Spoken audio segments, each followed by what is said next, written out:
there, John. Oh, hey.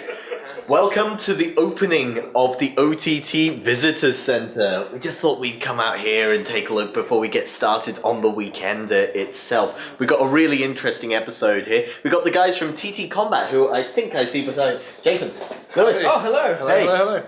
As you can see, Lewis and Jason from TTCombat have come in, and they're going to be joining us on the episode to talk about Carnevale. I am so excited for this game. And of course, you guys are giving away a prize, aren't you? We are indeed. Yeah. I'll let you say it. Yeah, we're going to be giving away a 2-player box game for the new Carnevale game. So you get everything you need for 2 players to start playing.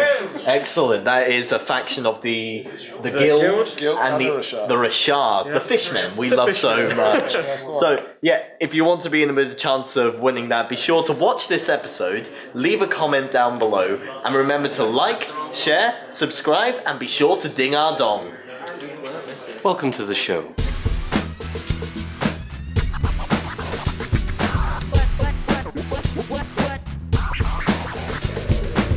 Good morning. We're having this is the 50th anniversary of our 200th episode. Wait, don't you mean it's the 250th episode? Yeah, because if it was the 50th anniversary of our 200th episode, that would be our 200,000th episode. What? No. No. 50 times 200? Mass, what is it then? 50 times 200? The 50th anniversary It's of the the 50th 200th anniversary of the 200th episode. Anniversary doesn't necessarily, as far as I'm aware, mean yearly. Because it would be. So it's just there is an in there, so it could be for Anna. well, whatever. This is episode 250. It could then also be for Annis. This is the 50th anniversary of the 200th episode. Yes, welcome to episode 250. In this episode, you could win the 2-player starter set of Carnevale. Can I just give you a demonstration of something amazing? Go ahead. Are you ready for this? Oh no! Thinking I'm not getting hit in the head. Shh, listen. That is a heavy box of amazingness. I've just had a flick through this box. There's rule books, there's terrain, there's a gondola in there. There's map tiles. Map tiles. Yeah. It is amazing what's in there. there. There are, of course, also 2 factions for you to play, as you can play as the Guild and the Rashar, who are your favourite fishmen. So, as you will have seen, we did the VIP evening of the launch of the OnTableTop Visitor Center. Yeah. So it's we're quite pleased with that. I'm utterly exhausted now, as I'm sure you are, Justin, because we busted our balls on that one, man. Yep. And today, if you are watching this and in the Korean area, feel free to come on down because we're open 10 a.m. through 10 p.m. Absolutely. And we'll be manning the store. Yep. So we had a very successful VIP night, which was a soft launch, which was introducing some of the local community to what we're trying to do. Yep. I'm very pleased with it so far. It is still the first phase. We have multiple phases planned, so we're going to be reaching out over the next little while now to start to talk to some of the other companies and partners and whatnot that we have out there to get more diversity and stuff like that into the place. But step by step. Yeah. I was really pleased with the turnout, and as Justin says, we're open. We're now open. If you are ever in the north coast of Ireland area, why not take a run down and join us in the visitor centre? We'd love to see you. Yep. Looking forward to it. In other news, today is the final day of the Space Hulk Tactics Challenge. Yes. So you need to get your stuff in. We might let it creep on a few hours into Sunday, but basically you need to be finished this weekend because next week the judging starts. Get your projects in. Dum, dum, dum. Ben, I want to show Tomas Mennes because I just want to recap.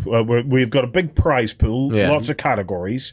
The winner, as well as giving away copies of the Space Hulk Tactics video game, we've got some signed artworks and things like that we're giving away. The final winner, the ultimate winner, is also going to win a copy of Space Hulk 3rd Edition, the board game, and what is looking like it's turning out to be an unbelievable diorama that is being crafted by Tomas Mennes himself. So, so you can see he's putting a mountain of stuff into this to begin with. Yes, this diorama is insane. Yeah, I've seen the work he's put into it. It's an incredible piece. Yeah, well, the concept is that he has basically a Space Wolf flyer bursting in through the walls of a Space Hulk. So there you can see it there. So it's a Storm Wolf bursting in through. Because the Space Wolves do subtle in their own special way. Absolutely. So they're bursting in through that. Look at that. And then the Space Wolves are basically jumping out and kicking ass. They are mulling the Gene Stealers, ripping them apart. Oh, please, look at that. Yeah. Oh, just look at it. That is a gorgeous piece of green stuff with a flamer. There is nobody better in the world at conversions than Tomas Mennes. So Thomas is one of the judges on this as well, and I just can't wait. We're going to have Thomas in the studio next week. Thomas is going to be filming some Tomas Mennes mashups series. Oh, just look at that. You know I am just loving this. Do you know what? I need to go and start an entry for this competition. I want to own that diorama. That diorama would complete me if I owned it. It's a beautiful art piece. You know, I'm really looking forward to getting Thomas into the studio, because while I've talked with him a lot while we were organising the Celestial painting competition and stuff, I haven't yet to meet him in Meat Space. So, yeah. Well, you get to share meat with him very soon, Sam. It'll be grand. I know he should have used different words. Again, the Hobby Challenge was in conjunction with Focus Interactive, Cyanide Studio, and Games Workshop. And I just want to put a massive thanks out there to the guys at Cyanide Studio for shining the light on the Terminators, guys.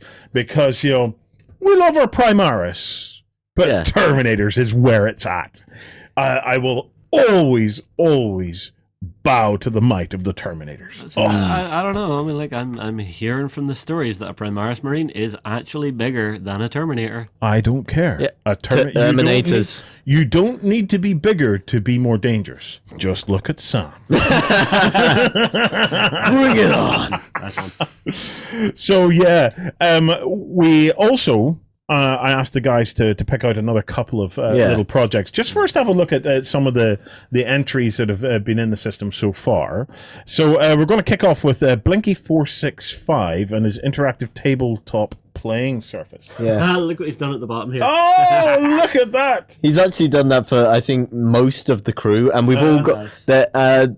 This one, of course, that picture was what immediately grabbed my attention. But it's a really interesting thing he's doing, making this digital interactive way of playing the game. Yeah. It's all techie stuff, so I do not understand a word of it, being the massive technophobe that I am. But one of the things that made me laugh was that all of us have ranks as well. He's created characters for us all. I think you are Lieutenant Warren. Then Lloyd is the sergeant. Cass is the corporal. Yep. And the rest of us are lowly privates. Next up, we have LSR 2590. And this is a story. Love it. Yeah, because, of course, one of the things about the project, one of the great things about this project challenge has been the variety we've seen. There's been plenty of painting and modeling, but then there's also been people coming up with interesting ideas like Blinky's there. And then this cool story that LSR's come up with. I'm really glad about that, because this is what I wanted to see whenever we launched the Hobby Challenge. That hobby doesn't need to be so heavily defined. You know, hobby can be any kind of thing. And, you know, there's no right way to hobby. I suppose we're making a statement here that, you know, there is no right and wrong ways to hobby. And it's just lovely to see diversity in there. So if you want to check out a LSR story, go and do that. Yeah. And then Grim Darkness has done the One Step Beyond. Yeah, and when they say one step beyond, they mean a couple of steps beyond, I think, because it's not just, they're not just doing painting tutorials here. There's also scenario builds and tabletop builds for the Space Hulk itself, using a lot of the Mantic terrain in particular.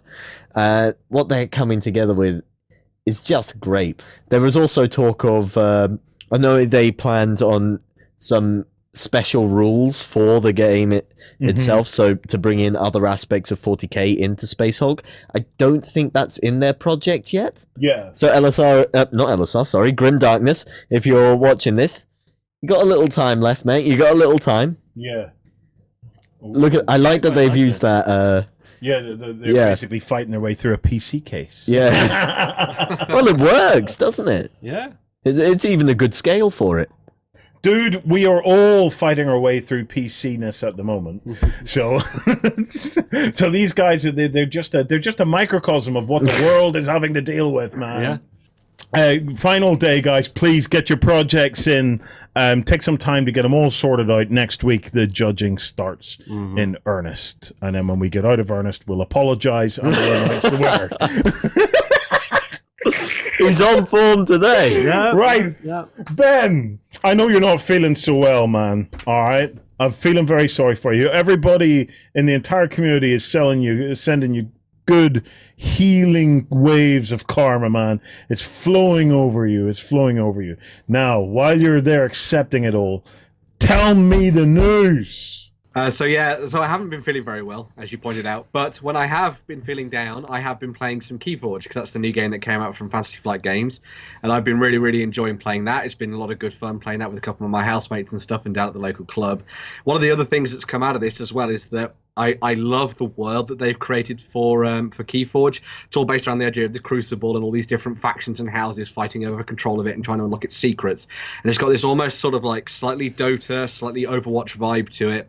And I love how, even though all the different artwork is very, very different for each of the houses, it's all tied together with the certain same themes. And so it was really nice to see Fantasy Flight Games producing a whole bunch of extra sort of accessories and stuff for the game, including some new playmats for it. So as well as doing both a 2-player starter mat, they're also doing a whole bunch of different mats based on the different houses as well. So the ones I've picked out there in particular are for the houses of Sanctum and the houses of Dis. So you've got the slightly more angelic knights and the sort of demons, the fallen knights as well in there too, which I thought were really good. I also really like the world of Shadow as well in that, and the House of Shadow in that game. Even though I don't have any decks with any Shadow in them, or Martians either. I don't have any of those yet, so I might try some more. But I just really like what they're doing with the playmats for this, and they're nice and big as well. They're very good for playing out your games on and stuff, because there's quite a lot of real estate that's taken up by the game. You've got the places for your keys and your mats and all the cards that you're playing down as well, especially if you've got a very heavy unit deck or a very heavy sort of artifact deck as well. So, but yeah, the first thing I wanted to look at for KeyForge was the fact that those new mats are looking very, very nice indeed, and they're a good sort of extra buy for somebody who wants to get maybe something for Christmas. I think actually would be pretty cool. Yeah. This has also spawned my favorite forum thread. Yeah, we talked about this last bit. XLBS. Have you already covered this? Well, on the last XLBS we did. On the XLBS. Oh, come on, you have to see this. So in the green room, go into the green room. In the backstage green room forum, Red Ben, community member Red Ben, has kicked off a forum thread about some of the, what would you call them? Naming whoopsies? Yeah, a bit. Yeah, because of course one of the great draws of KeyForge is that every deck is completely unique, right down to the name. Yeah, so all of the decks are supposed to be used by Archons, I think the characters are called. And the Archons have procedurally generated names, and it looks like they just fed a dictionary in there. And some of them are amazing. All right, are you ready, Justin? Okay, so I'm in the backstage green room. Yes. And from here, where am I looking for? Okay, so scroll down. Wait, slow down now. Do you see the KeyForge deck name thread? Yeah. Oh, man, yeah, that's the one. Okay. That's the one. Some of these are going to crack you up, man. I love this. Are you going to need to blur out some of these? Right, no, there's nothing that you need to blur. Well, so we have our first. So this is the first one. Wait for it. Quincy, Fräulein, Muffin, Mucus. Yeah. Oh, this is amazing. Right, what's this one? This one is one of my favorites. Titan Flair, the farmer of racism. This is amazing. Oh, there's better. This one says, Wang the suddenly bruised. Oh, God. Oh, man, this has just been there was some, for me. There was some absolutely There's a brilliant couple ones. that take a really dark turn, Justin. Yeah, I think there's... Keep going. Right, what's this one? The woman who headbutts sharks. Oh my! Page 2 has a weaker. Is it the Emperor you're waiting for? Yes. So, ND side drop of the crackling bolt hole. Bolt hole. When you see this one, Justin, the emperor that pays for boys. These are priceless. Absolutely priceless. I have to ask. Okay, now you'll remember months ago there was a company that put out an AI and allowed humanity to interact with it. Yes. Said AI. Oh, it turned into a neo-Nazi within about 4 hours or so. Misogynistic neo-Nazi in about 48 hours. Yes. I think. Did it get involved in this? You see, I think this is kind of what we're seeing. When you place no limits on a procedural generation, this thing is going to happen. Yeah, either that or they have cloned me. It's just like Hot Goose the juror of you specifically. Now, most of these, I think, Fantasy Flight have actually already banned for tournaments. The pilot that jabbers at heteronormativity. Is heteronormativity even a word? Yes, it is. Yes. It is now. What's this one? She who arrogantly prescribes lunch. This is just it's just amazing. Absolutely amazing. Do you know, I obviously, you know, as industry watchers, I was watching KeyForge, and I thought to myself, you know, so KeyForge's main selling point is that every deck is unique, yes. right? And I thought to myself, well, like, you know, where's the meta and all in that? And you know, for a moment, I had my doubts as to whether this thing was going to be a success or not. No more Fantasy Flight. Just for that, I'm guessing. You totally nailed it. I take it all back. Jerry made a very good point. Jerry made a very good point about these, that while Fantasy Flight if you have one of these risque decks, Fantasy Flight have offered, if you send it to them, they will give you 2 decks in return. But Jerry made the good point that he will just pay for one of those decks. Yes, because they are hilarious. No, I think Fleabay is the answer. Here's the thing: who gets to decide whether they're risque or not? Like come on now. See, you know, it's like who's going to go through and decide? You know, because some of them, to me at least, are borderline. It all depends on your own sense of humor, but I have to wonder, with it being a procedurally generated name, there's no human eye on that before it goes in the box, is there, I'm guessing? No, I don't believe so. And if there is, that man or woman needs to be knighted. Oh, we love you. In OnTableTop world, you are a god. KeyForge. That's it. No, there is some more KeyForge news. Wait. I'm saying that's it. We all stop playing. Whatever you're playing, forget it. We're all going fully in on KeyForge because this is the beauty of this. The more of this we buy, the more of that algorithm it gets to run. And we want that algorithm to run because I'm telling you now, no amount of tuning is going to stop that thing from churning out awesomeness. I don't know. I think you will be able to blacklist some of the obvious words. This is basically what's Razor? Something Razor. Razor? The Occam's Razor. No, not Occam's Razor. Do you know the other one about the dark AI? And if you talk about it, it knows where you are. Oh, Roko's Basilisk. Roko's Basilisk. This is Roko's Basilisk. I don't know this in action. You don't. First rule about OnTabletop. We don't talk about. We don't talk about Roko's Basilisk. Sam, I know how you search through your XLBSs. You're going to go back a bit a while. Very concept. I'm going to be googling this later. Search for Roko's Basilisk and the XLBSs we've done backstage. It's amazing. Well, right. There is some more KeyForge news as well. Please tell me it's more names. Ben, what is it? So the other bit of news actually came out from Team Covenant. Now they're a big lover of card games and they're really getting into KeyForge. One of the big things about KeyForge as well is that you can effectively play the game by just buying one of their sort of £8-9 decks and then just not having to bother about buying the starter set, which comes with all the tokens and stuff in it. That means you're going to have to try and find some tokens elsewhere. And Team Covenant are actually one of the companies that have produced a whole range of really, really nice looking ones. Now they sell like a start set that comes with a whole bunch of keys and wound and stun tokens, all that kind of thing, and the stuff you need to sort of use on creatures. But then their really nice little twist is that they've created their own unique system for creating amber tokens. So you see the amber tokens in that second picture. Each of those patterns for the set that you buy will be entirely unique to you. Oh, snowflakes. Yeah. Yes. So those little tiny designs that you see on those orange tokens there, every single one of them is different. Every single one of them will be just entirely unique to you and your deck and your collection. So that's a neat little sort of callback to what KeyForge is all about, and something really interesting again from Team Covenant. If you do like these, by the way, they are entirely sold out, as you might know. Yeah. But they do have like a waiting list, and they are sort of waiting for a restock as well. This kind of thing happened when they did stuff with Netrunner as well back in the past. Everyone sort of got into it and bought all this stuff.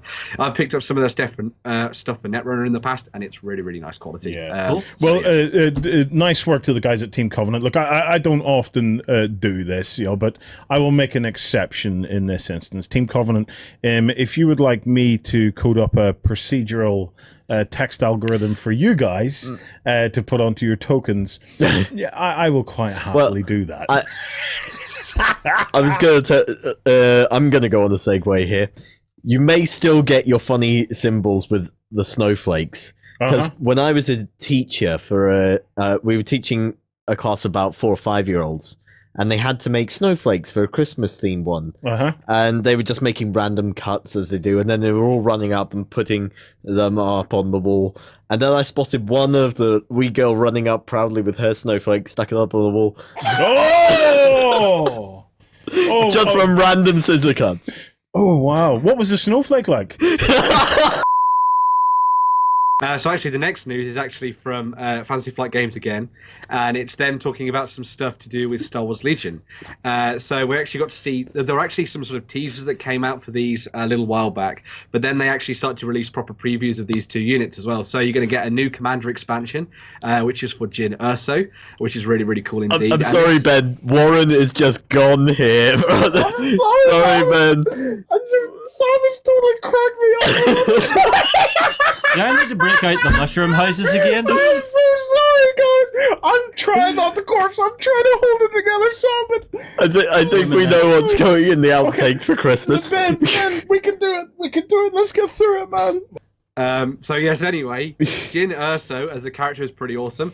She's very good up in close combat, and she's got some good range skills as well, as you might imagine from her sort of slightly more sort of feisty nature that you see in the films. She's very, very good at sort of adapting to situations. So depending on how you're dealing with the enemy, she was able to flip between different ways of playing. So you can either, before an enemy activates and shoots at her, she can either dive in and try and take them on, or she can jump for cover into something with the building. Take a pause, Ben. Take a pause. Take a pause. Warren is completely gone. I'm sorry, man. I'm so sorry. No, it's okay. You can do it, Ben. I think maybe we should start this again. No. We've been through worse, man. We push through, man. We push through. Let's push through, Ben. I'm sorry, I have a fit of the giggle. Well, the second expansion that's coming out your way is a unit expansion, and this is for the Rebel Pathfinders. And they, as you might imagine, will fight alongside Jyn and be very good with her. They're also very, very good at sort of getting behind enemy lines. So one of the things that they're really good at as a specialization is that they can actually deploy nearer to a unit, I think, which within a certain range band of them, or sort of just out of one anyway. So it means you'll be able to set them up further behind the battle lines towards objectives and things like that. So if you're interested in getting a little bit more of a sort of like sneaky Rebel force onto the tabletop, they're a really good idea for that. There's not too much more details about them as yet. There's just a sort of general overview of them, but I'm sure that as Fantasy Flight do, they'll be producing some tactical articles in the future where you can get to know a little bit more about how Jyn Erso plays and how the Rebel Pathfinders play as well. Yeah. You see, just looking at these, they've actually got a lot of great options, because if you look down the left-hand side of the card, they've got lots of upgrade there's slots. Loads of upgrades in there. there. The big thing for me is, you see here, the defense dice. Yes. Being a white instead of a red, that is a huge difference to the Rebel forces. Whenever I was playing against Yari, I always find my Rebels, they die super quick unless my ass is in cover. These guys are a bit more survivable, which I'm very happy about. So next up, we actually do have something about Stoesi's Heroes. So what have they got coming out, Ben? So this is 3 new characters, and I would hesitate to say that all of these are real-life characters that existed within World War II and fought in various battles and stuff. And the first of these is actually Canadian, and this is Private Leo Major, or Leo Major, I'd imagine his name would be said. And he was known as the One-Man Army. So this guy is pretty awesome. So during the sort of invasion, during D-Day, he lost one of his eyes to shrapnel, I believe it was. And instead of going back to a hospital or whatever, he carried on fighting and got up off the beach and continued going on. He's got a really cool eye patch as well. Yeah. You see some of his pictures that were taken. However, the cool thing is that later on, he was asked to scout the town called Zvol, I believe it's called. But instead of scouting it, he ran through the city, the town, firing his rifle, throwing grenades, and shouting at the top of his voice, so much so that the German army thought that the entire Canadian battalion was attacking. He then got to the point where he was able to then burn down a Gestapo, destroy a Gestapo HQ, and burn down an SS HQ at the same time before getting out the city. So yeah, he was commended, as you might imagine, for being quite the insane war hero. Yes. Doing some rather frankly crazy stuff. But what a legend! That is brilliant. This is why I love historical wargaming, because you get some of the craziest stories. Well, there's nothing stranger than nonfiction. True. Yeah. True. Yeah, it's you can write this stuff. We have a platoon commander. Oh my goodness me! It's a Soviet name. Now. So this is Yevdokia Zavali. Yevdokia Zavali. Yeah, no. The Frau Black Death, Ben. Yeah, so Frau Black Death was the name that was given to her by the German forces, because she was very young at the time. She was about 16 years old, and her village, her town, was bombed to the ground by the Germans. So she went to the local cavalry commander and convinced him to send her to the front lines, pretending she was 18 rather than 16 years old. And of course, the Soviets had a lot of women fighting in their forces during this period. Yeah. She was then placed in command of her own regiment. Her own regiment of Marine, it was a Marine platoon. That's what it was, sorry. And she was a fierce fighter. She was known for charging into the middle of action. She was like a great morale boost to her men and everything like that. She fought in the defense of the Caucasus, the battle for Crimea, and then also the Soviet expansion back through Eastern Europe and pushing back the Germans as well, sort of later on during the war as well. She terrified the Germans so much, as I say, that she was known as Frau Black Death to them. So if you're creating yourself a little bit of a Soviet force and you want a new character to throw into the mix there, then you've got her to sort of look at potentially. And then finally we have Hauptmann Gunther Wiesens. Yeah, so it's not just... what a stunning model. Yeah, it's not just the heroes on the sort of Allied side, but it's also some of the heroes that were considered on the German side as well. Yeah. And this was... Gunther was a fantastic ace. Now, normally you wouldn't imagine that many infantry could take out tanks. He was recorded as one of the only infantrymen to take out more tanks than anybody else by himself. Wow. Right? On foot, I should say. He was responsible for 21 single-handed tank kills using grenades, mines, Panzerfausts, and lots of other things. Yeah. He was actually given the Tank Destruction Badge in gold and silver multiple times, which is never ever meant to be given to anything other than a tank. All right. He was given this. Awesome. Yeah, so if you're looking for a really interesting new German character to throw into the mix, if you want to sort of do something on a scenario level with him, then you've got a really cool character there to play with as well. I will point out that one of the things that Stoesi's Heroes do that is really, really good is that if you follow through some of these links onto their web store, the web store and their website, they actually go into a lot more detail in their blogs about the different characters and who they were. They really, really look into all the details about their life as well, so you can go and see a little bit more detail about each of these characters and see how good the likenesses are between the miniatures and the people in real life too. Fantastic. And 3 beautiful sculpts. They're Absolutely excellent models, wonderful sculpts. Okay, next up, Carnevale. So we're giving away the 2-player starter set. It is now available on pre-order. Yeah. So the starter set features the Guild and the Rashar. If you take a look there's everything you're getting in the set. Isn't that insane, the amount that's in that? And it comes with a whole bunch of items. Like there's terrain in there, there's the gondola in there, there's the tiles in there, there's a full rule book in there, the dice, tokens, templates. It is an absolutely fabulous system. The Vatican, the Vatican and the Doctors are out as well as the additional warbands. Yeah, so there's a whole bunch of additional warbands for the game that have already been included in there. So as well as the ones that would have existed as part of core Carnevale back in the day, they've also got the ones from the expansion in there too. So you've got the Vatican and the Strigoi. So you've got the sort of vampire faction and the sort of holy warriors as well, which is really cool. As a lot of people already know, TTCombat have done a lot of work going back to these miniatures and bringing them to life and sort of making them not only look good in sort of like a new way, but also tying them into the old sculpts as well. So there's a really nice degree of sort of comparison between the two, which is really good. And yeah, it's just been really nice to see TTCombat get around to the stage of releasing all this stuff. A lot of people have said they've been very, very communicative on their Kickstarter. They've been always in there sort of answering people's questions and stuff. So it's really nice to see a Kickstarter get from start to finish and now be available in web stores for people to actually start playing Carnevale again. Yeah, which was a really fun game that I know, obviously, Sam, you really enjoy. So. I love Carnevale. It's genuinely one of the best miniatures games I've played. Yeah, maybe up there with Middle Earth. There's also terrain upgrades as well to replace the wooden cardboard buildings with MDF buildings. Yeah, so the guys at TTCombat, a lot of people will know that TTCombat themselves do an amazing range of MDS stuff. They do it for a whole bunch of different sort of historical periods, sci-fi, fantasy, and the like as well. But a lot of the buildings that you see included in that starter set can also be upgraded into a lot of their sort of footprints in MDF as well. Mm-hmm. So if you want something a little bit more detailed, that you want to put a little bit more work into, and you want to step up above what you would get in a normal sort of starter set that just wants to sort of, get you ready to play the game, and you want to make something a little bit more exciting and stuff, and really bring the canals of Venice to life, then there's definitely some options there in MDF as well. Yeah, that Venetian tower just is incredible. I love the look of that. I think it's a fabulous terrain. They actually said they've reworked the Venetian tower a bit. They were saying, because of course we had the TTCombat guys in recently, they were saying they've reworked that to make it a bit more playable, make it a bit more very cool. Usable in the game. With it. Well, Sam, you had a chance to sit down with TTCombat. I did indeed, yes. Carnevale is in the process of launching. I was a Kickstarter backer, so it was great to sit down with Lewis and Jason and find out what state the game is now and what changes have been made. Hello everyone, I'm joined by Lewis and Jason from TTCombat. Hi Sam. Hey, how are you guys doing? Not bad, yourself? Yeah, really good. I'm really excited because, of course, this time you've brought with you one of my favourite miniatures games, Carnevale.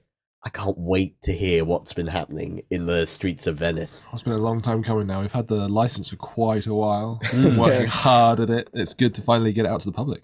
Yeah. This is currently launching, and I absolutely love it. We've already we've filmed the Let's Play, so that's coming out soon. Just rub that in there. No spoilers.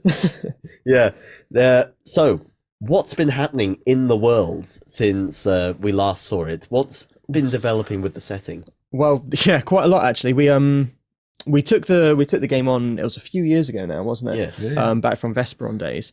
The setting for it itself in Carnevale, if for the people that are unaware of it, it's 1795. The entirety of Europe has been sunk beneath the waves. A great rent opened in the sky, which tore apart the heavens. And yeah, a lot of Europe sank, but Venice remained unscathed because of story reasons, which I won't spoil in the book. And it sort of stands alone now as this bastion, and it's becoming this new sort of like center of world trade. But through the rent in the sky came these sort of eldritch horrors and magic. So it's not really a great place to be, but it's the place to be. Yeah. Everything else is either water or volcanoes now. So, yeah, your choice. Yeah, I think I would definitely choose Venice given that choice. Yeah, so, in the time frame now, it's been 2 years since the rent opened, and like rival gangs have started to come up through the streets, trying to sort of vie for parts of Venice and try and take control over this new empire, like sort of stake their claim over each part of it. Yeah, if we take a look here at the brief, well, we've got it laid out with a couple of the different factions fighting out through the canals of Venice.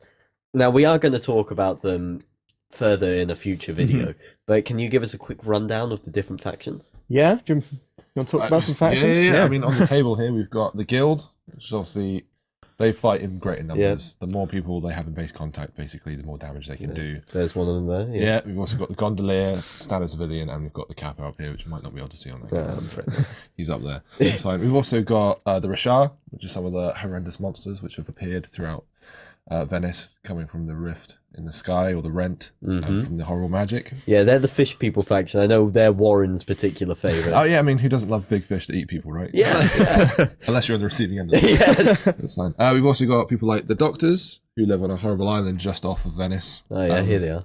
Who have tried harnessing the power from the rent and the madness that it creates from people, and they create awful like monsters stitched together from various pieces. Yeah, they may be one of my favourite factions. I love the Doctors. It's pretty cool. Big leather masks and stuff, pretty scary. We've also got Strigoi, which is your standard, basically vampires led by Dracula. Can't really see them that well, I say standard. You get ones which feed on specifically Rashar, so they get like some aquatic traits. Yeah, they they take over the traits of whoever they've been eating the most of, don't they? So yeah, they're quite weird. It's like the memories and the mannerisms and things. So you get things like the noble Strigoi just feeds entirely on the upper classes, and it's better to like infiltrate into them. I see. They're a bit weird. Yeah. So they can take on many different ways to play the Strigoi, which is really cool, which I really like about them. We've also got the classic Vatican. Yeah. Which just here at the front here. Yeah. Have been angered by all this blasphemous magic that's been being harnessed by people. Yeah, as we know, magic is from the heavens and not from anywhere else. Of course. But obviously they're angered by this, but secretly trying to harness it for themselves and stop everyone else from using it. So they get massive religious icons and stuff. Yeah, fantastic. And we got the Gifted as well, the last one. Yeah, they're faction themselves. They're sort of a mercenary faction. You can hire Gifted into any other gang, but you can also use them as a gang in their own right as well. They're sort of they're individual beings that have been touched by the rent in the sky and given these sort of innate magical abilities. And they all take on completely different forms and have completely different characters and all sorts of things. Well, there is one more that we haven't touched upon, which is the patricians as well. Yeah, patricians at the top, hanging around just down under there. Favorites, of course.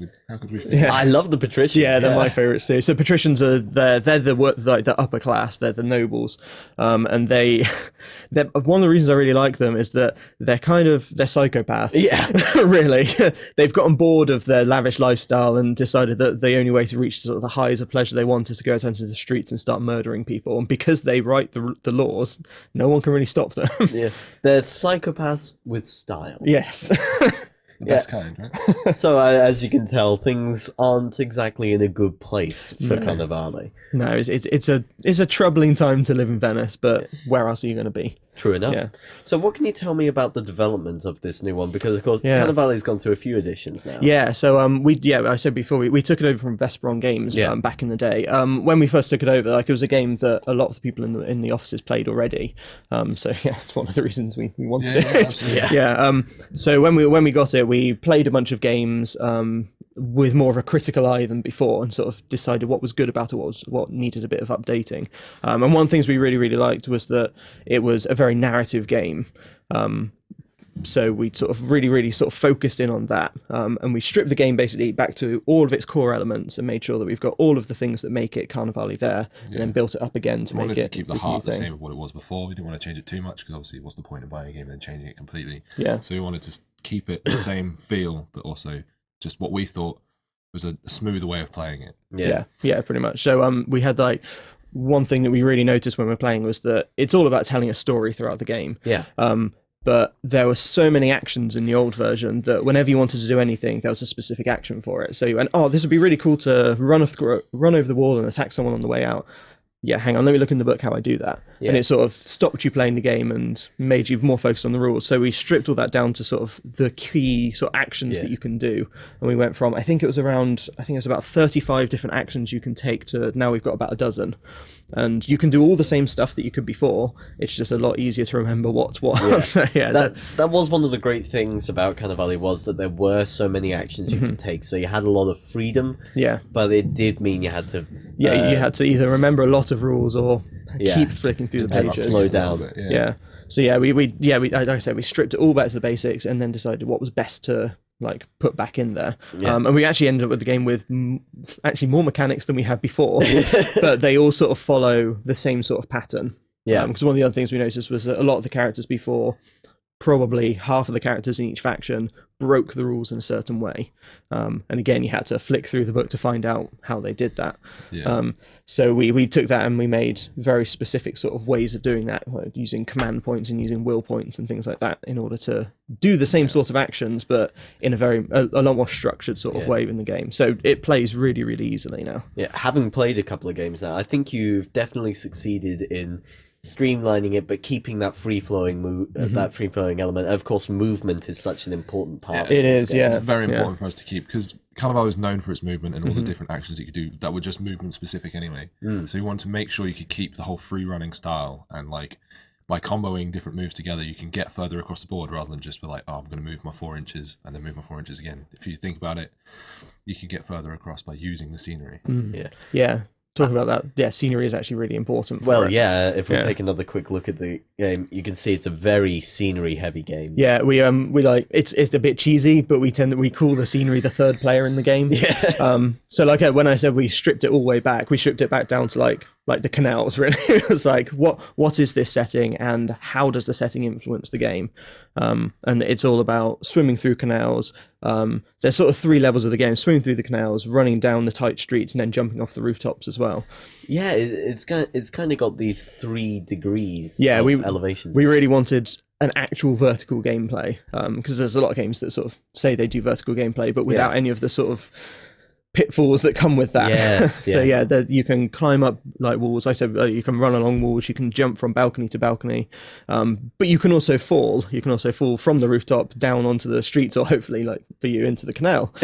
Splash down. That is unless there's fish monsters down in the canal, in which case they're very good down there and they can come along and drown you and things like that. You can row your gondolas around. You can drag people down into the water or out of the water if you're feeling charitable.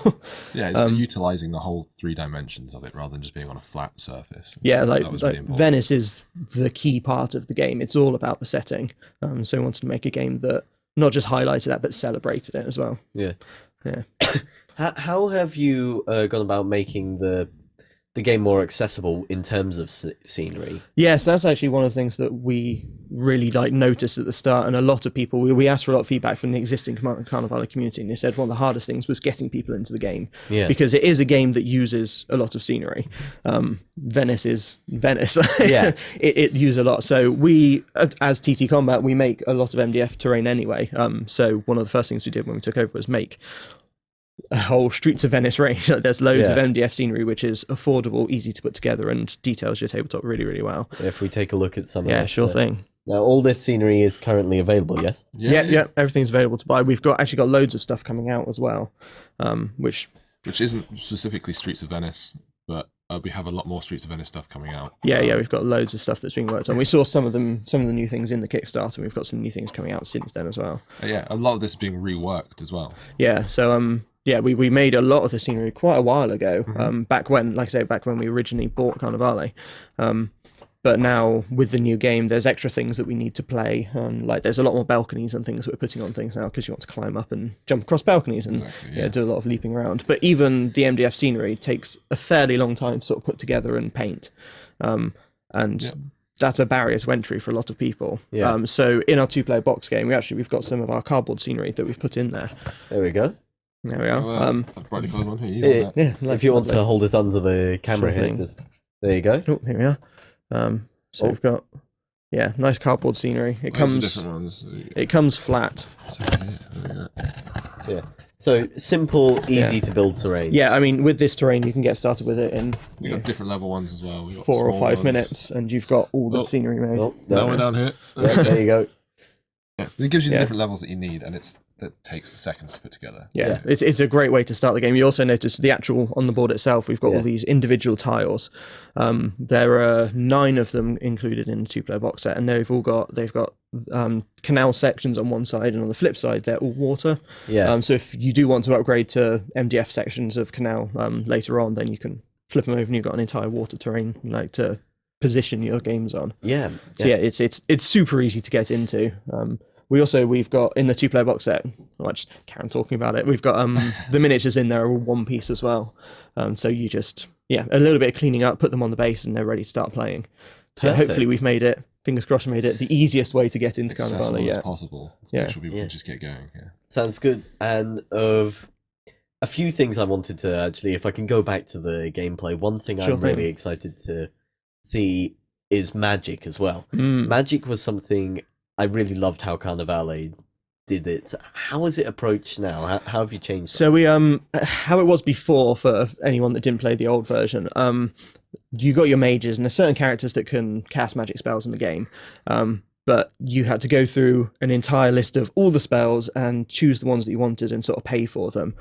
So we've made it a little bit simpler now, so that each individual character that's a mage has a few different disciplines, we call them, they can choose from. There are 5 disciplines in the game, and most characters have access to 2, maybe 3 if they're very, very lucky.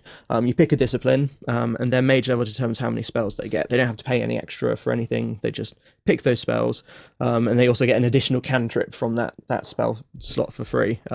So like a mage 2, for example, would get 2 choices out of 6 different spells, and then also a cantrip as well.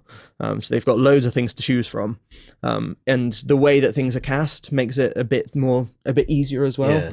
Yeah. Everything has a different cost in will points. Will points is a like finite resource that we have in the game for our characters. Each spell costs a different number, and also has a difficulty level, which is how hard it is to cast and basically what dice roll you need to make. Yeah, perfect. It does make for the mages to be very versatile characters. Yeah, They it means can do a that lot. at the start of your game, you can, and it's in the book that you can choose your spells after you've decided your scenario and who you're playing against. So you go, oh, I'm playing against like Rashar for this one. I should probably be better at swimming, so I'll take a spell that makes me a lot faster so I can get away in case they inevitably drag me into the canal. Yeah, it gives you a little bit more flexibility in your mages as well. Excellent. Now we've talked about how important that narrative feel of Carnevale is, both in and out of the book. One of the exciting developments of it was that you got Gav Thorpe on board to write the fiction. Yeah, that was That a big deal. It was a big deal for us. Like, we were obviously spending a lot of time working on the backstory and everything for Carnevale, and Lewis himself did quite a bit of writing and sorting out what was going on. And then we got word that Gav Thorpe would join in, and it was sort of, everyone in the office was a bit taken aback. Like, what? Gav Thorpe? Yeah, okay. Yeah. So then Lewis worked very closely with Gav Thorpe himself. Gav backed Rumbleslam, our previous Kickstarter game, which is how we sort of started chatting to him. He backed it, and our boss Louis, he sort of fired off an email saying, "Hi Gav, thank you very much for backing our game."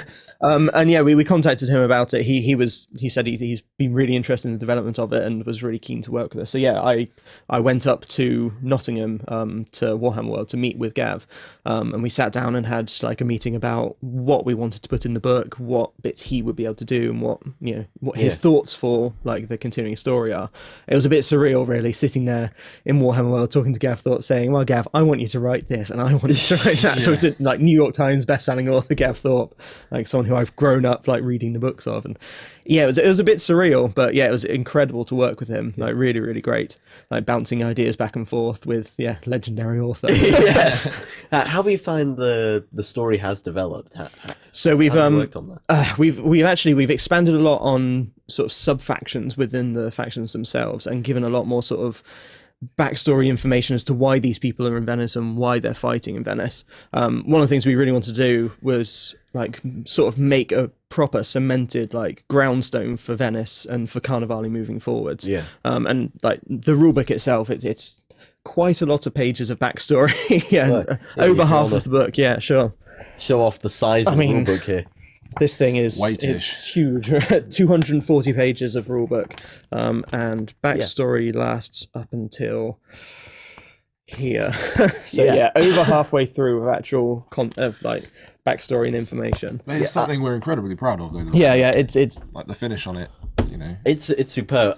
My Kickstarter pledge, because of course I jumped in on the Carnevale Kickstarter for this. My pledge level arrived a few weeks ago, and I got the book out.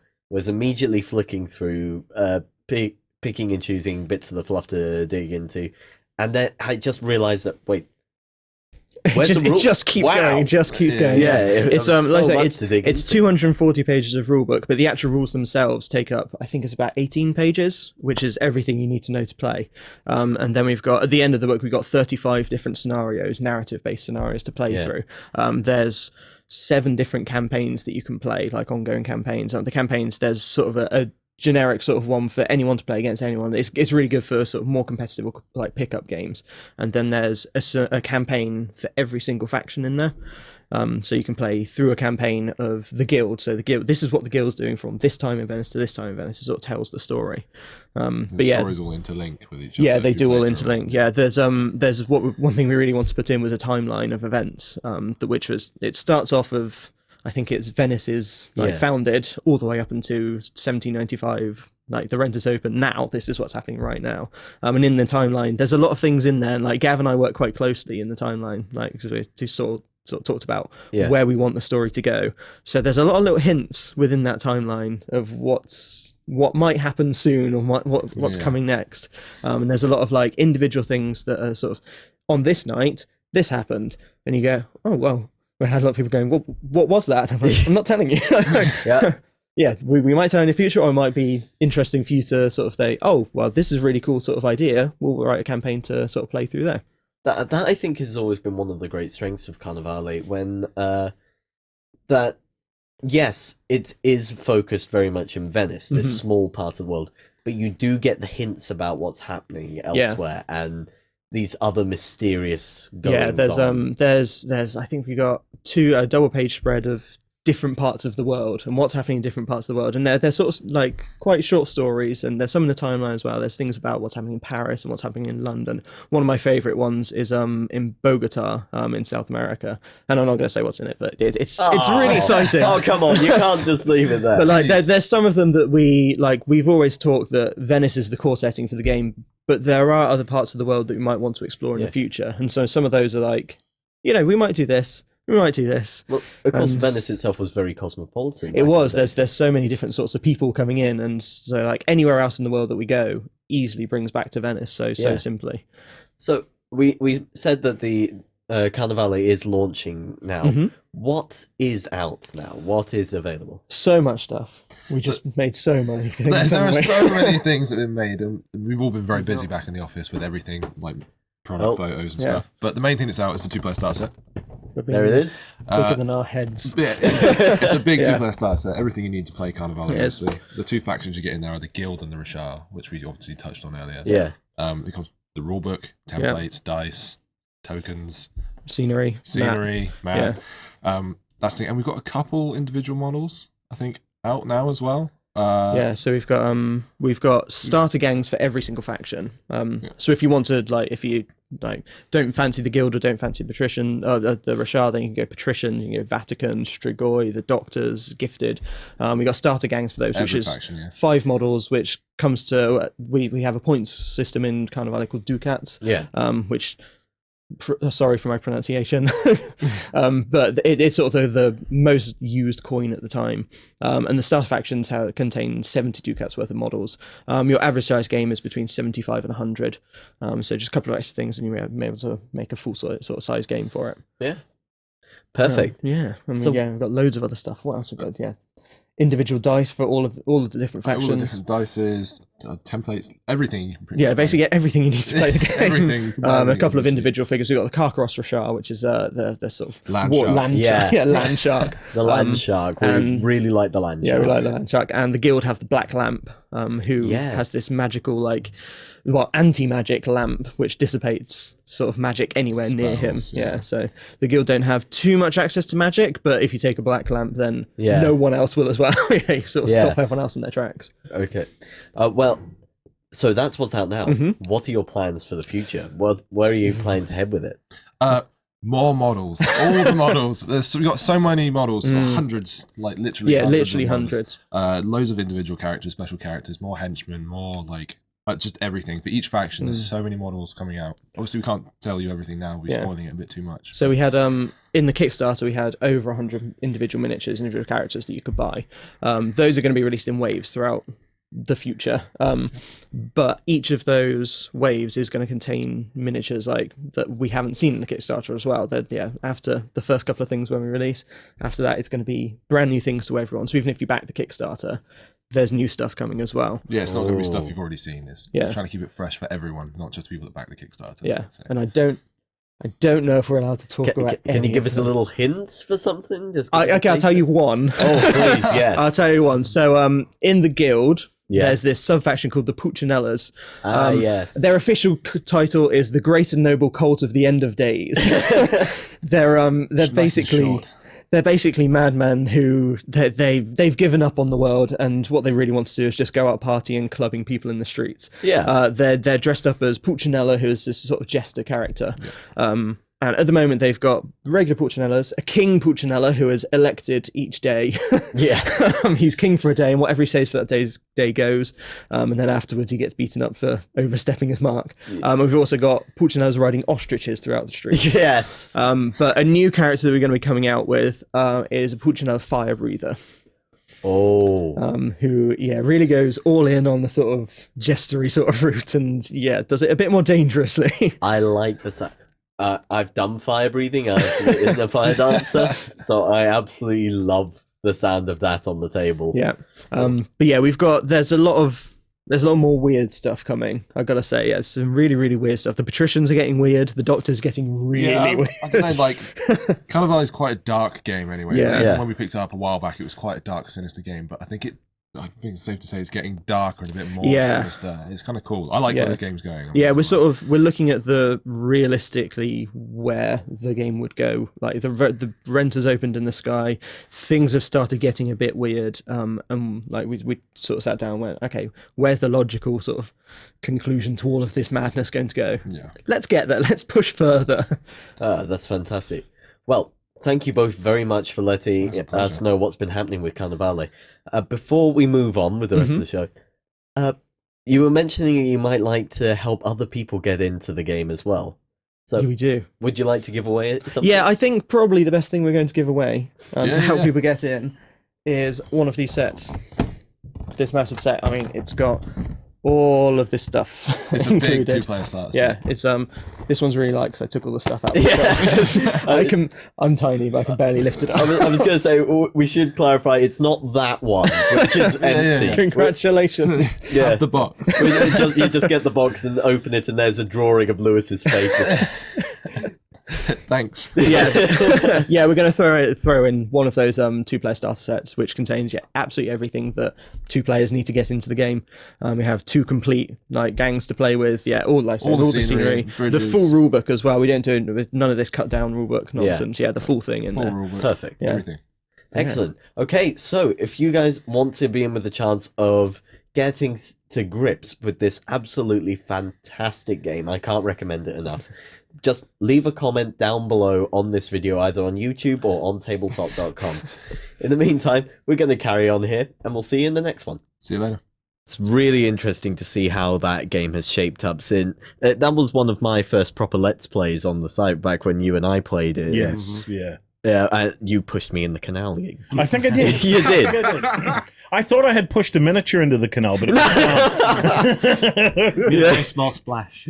Yeah, no, I absolutely love seeing everything they've done. The new miniatures look superb. The game has been streamlined a lot, so it's a bit easier to get into. And of course, they've got Gav Thorpe doing the writing now. Yeah, so yeah. It's incredible. I was really impressed with everything I saw. So stay tuned for that. We'll be getting Let's Plays up for that very, very soon. Yeah. Right, Kickstarter time. Now, I have had a blast within the last week. If you haven't seen it yet, we put out a Reichbusters Let's Play. I'm still having nightmares about it. Oh man, it was the best crack. I had my Leo there. Me and Leo we double teamed, and we were getting ready to go and kick some Nazi ass. Yeah. I had a blast. That game has me so excited because some time has passed, and sometimes the edge can go off a little bit. Yeah. No, not in this game. Yeah, not in this game. I am so into this. The rules of this game are so good, Sam. I think this could reskin to sci-fi, to anything. I really enjoyed this game. It was so much fun. I love the cooperative aspect of it, because cooperative games encourage an awful lot of dialogue between people, and I really enjoy that aspect of tabletop gaming. So this game just ticked a lot of boxes for me, and I liked the fact that you had the balance between the really uber powerful stuff you can do.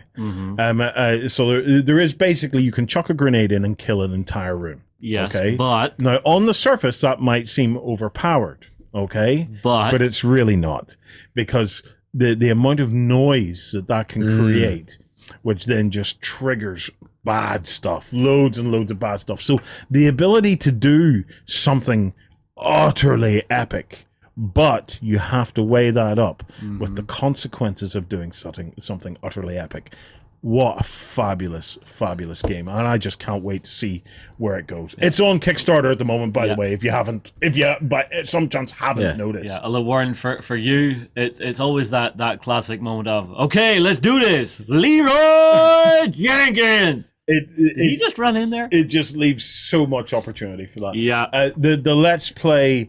It was fun. So much fun, guys. If you haven't seen it, it's worth having a look, because regardless of your first impressions of the game, go and check out that Let's Play, because there's so many wonderful layers of gameplay to that. And it's a joy to play. If you like the idea of it, definitely check out the trailer the guys from Mythic did, because I don't know about you, but every time they do a new trailer, they just get better and better and better in the cinematography of it. It gives you that level of, okay, I want this, I must have this. Yeah. Well, Ben, can you take us through how the Kickstarter itself has been running? How things been going on there? Yeah, sure. So the Kickstarter's going really well, as you might imagine. It's quite a sort of small form Kickstarter for them. It was only 10 days in total, I think, but I believe at this time there's 6 days left for it. Obviously, as you might imagine from Mythic Games, they're very, very good in the comments and making sure that everybody's getting stuck into it and enjoying the experience as well. They do all their live streams and stuff, which is really fantastic. They've cracked through stretch goals, which is really, really good. They've got sort of like a main focal pledge that you can go for, and then there's one that sort of adds in a lot more of the expansions as well. So if you want some of the bigger Vil creatures and things like that, you've got those options there. Some of the stretch goals they've been doing have been really nice as well, so including things like additional heroes. One of the other things they've been doing really nicely is they've actually producing alternate sculpts for a lot of the troops. Now, just to sort of make sure that everyone's aware of this, that doesn't mean that they're replacing the ones in the box, so you don't get any less. You get more troops, you've just got more variation in there as well, which I thought was really cool. It's just a nice little thing for those people that like to have a little bit more sort of variety on the tabletop when it comes to their miniatures. I thought was really good. Going back to what you were saying earlier as well, Warren, I watched the Let's Play of this and I thoroughly enjoyed it. I thought it was very, very good indeed. But I had my reservations to begin with, because I was looking at a game that was another sort of slightly, miniature heavy board game on the market. And so it's got to do something special in order for me to sort of like grab my attention. However, after watching what you guys did in that Let's Play and, reading through a lot of stuff about it and watching more videos, I'm pretty sold on the game. I think the way that it sort of breaks down into those two phases where you've got that slightly more stealthy aspect, going through to the really going loud thing, really, really works nicely. I love the cooperative nature of it, as you say, and that sort of back and forth between the different players. There seemed to be enough in there to sort of counter the alpha player, but also sort of work in a way that you could do your own thing and all feel useful. The other thing that's really good about this, and I think it's something that another game that came out, I think it was last year or maybe 2 years ago now, Doom did really well, is that all heroes feel powerful. Like you have those two actions, but then you've also got all those cards you can play as well. And sort of using those to do stuff always means that you are doing something on your turn. So even in the early game, in the Let's Play, Warren, when you were playing and you were trying to go loud and everything like that, there were still things you could do and command the abilities you could do that would help everybody else out, and then keep the other things for later on in the game and work tactically and stuff like that, which is really good. So, yeah, it's just something to consider, that if you're frightened by this because it's like another big miniatures Kickstarter, just have a think about it and sort of have a look through some of the gameplay stuff, because it might just win you over. So yeah, it's the gameplay of this, guys. I love the art direction of it, and the miniatures are superb, but there's a lot of games out there now with great artwork and great miniatures, and Mythic are responsible for many of them. Yeah. But the gameplay of this is just so much fun. I mean, it is a blast. There are other games that I'm really looking forward to. Joan of Arc as an example. I'm looking forward to Joan of Arc because I believe that Joan of Arc is a game that you could totally invest yourself in, and really work it to get good at it and to look at the even potential competitive play and stuff on Joan of Arc. Reichbusters is just a blast out the door. It's a Hollywood movie on the tabletop. Oh, and Ben, that thing of being a hero, this game is just a generator of watercolor moments. Perfect. And it just absolute generator of watercolor moments, and that's what is just utterly grabbed me on it. It's a game for the group of buddies to get together, crack open some beers, and just have an utter blast. I can't wait to see what other heroes are in it. I just want to see loads of them. Showing up here, Warren. So if I quickly scroll to the stretch goals, quickly. There we go. Boop. So first up, we're seeing Irina. Yeah. Rocking around with 2 silenced pistols, which sound really cool. Then we've got Hans. With a rocket launcher. I'm sure you'll want to play him, Warren. Oh, yes. Boccia. Flamin' Joe. Oh, that'll be powerful. The Doc is in there as well. And of course they had the started Kickstarter exclusive up at the top there. O'Reilly, the sort of wild man figure. Yes, definitely worth it. That it is definitely worth checking out the Let's Play on that, guys. Give the Let's Play. The game is in 2 phases, so it's worth watching both. The entire thing, so you get the flavor of both phases there. It's absolutely a sledgehammer. Yeah. That is amazing. I had to ask if there was a crazy Irishman in this game. I think that's him. Well, look at the beard. He had to be, didn't he? Right. Next up, we have Daniel Morsy's Battle Ravens from the PSC Games. Ben, what can you tell us about it, mate? Yeah, so this is another one of their sort of interestingly nice boxed historical games that they've been working on. We've talked about this in the past on a couple of shows. I think we've had Katie in the studio talking about it as well in their future projects. But yeah, this is a really nice, small and sleek war game for 2 players, where one player plays as the Vikings and the other player plays as the Anglo-Saxons. This is in the base game anyway. There are a whole bunch of other things into it, but I'll come into later. The whole idea of the game is that it's based around the idea of shield wall warfare. And so you're going to be assigning your sort of battle raven tokens to give orders to the different units on the tabletop. Maybe that could be to move, to fight, to retreat, to hold ground, and things like that. And you're trying to break 3 of the opponent's shield walls to shatter the line and get in behind them and take them out. It's got some really, really nice sort of elements mixed into it. It's got obviously this sort of like action assignment thing going on to it. So you've got to choose where you put your sort of orders properly. There's dice-based combat in it as well. So if you like a little bit of an element of luck, there's that there too. But then one of the cool things that's added to it as well is that they have these sort of action battle cards as well. And these are sort of fixed to each of the different forces. So the Vikings are very sort of sledgehammer-like. They charge in, they try and break people down very, very quickly, as you might imagine a Viking to do. The Anglo-Saxons, on the other hand, are very much a stalwart force. They're very defensive. And so you've got these cards that really add a little bit more character to the forces. They're also going to be working on a whole bunch of additional factions to go into the game as well, if you want to play out some different scenarios. So you've got the Normans coming, you've got the Scots and the Welsh as well.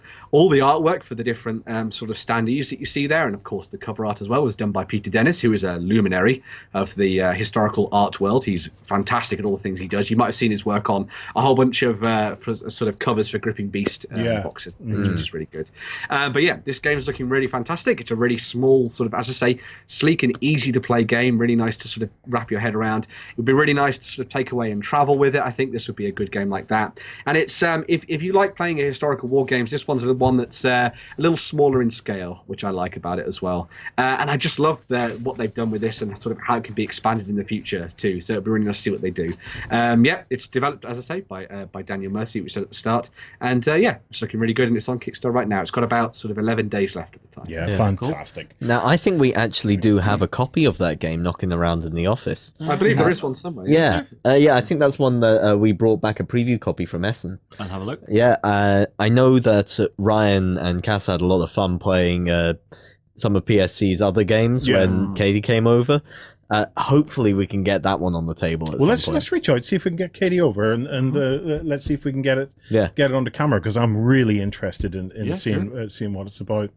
Okay, guys, look, thank you so much for joining us. Remember that tomorrow we have the XLBS show, where we've got a bit of a dialogue tomorrow. We're going to talk about miniatures for miniatures' sake. Ooh. So that's our topic of the discussion tomorrow. So if you fancy it, come across, join backstage, and join us for Sunday mornings. Fun, relaxation, and a bit more hobby and a bit more in depth. Okay, thank you very much, guys. Remember, last week we were giving away a Rampart pledge on the Rampart Kickstarter. Our winner for that is announced over in the prize center. So come across to beast4.com or OnTabletop.com. I will say the winner this week is from YouTube, so rather than on Tabletop. So if you're a YouTuber, come across. Go into the prize center. You just log in with a free account. Go into the prize center. The winner is announced in there, and then you can claim your prize while you're in there. And remember, this week, comment below to win a Carnevale 2-player starter set. Massive thanks to Ben, to Justin, to Sam, and most of all, massive thanks to you guys. See you next week. I regret telling you that one now. Go ahead and check out our other content on screen now, and be sure to check out beastsofwar.com for the latest gaming news and gaming Let's Plays. And while you're at it, why not hit subscribe, and remember to ding our dong. Go on, you know you want to click it. Go on.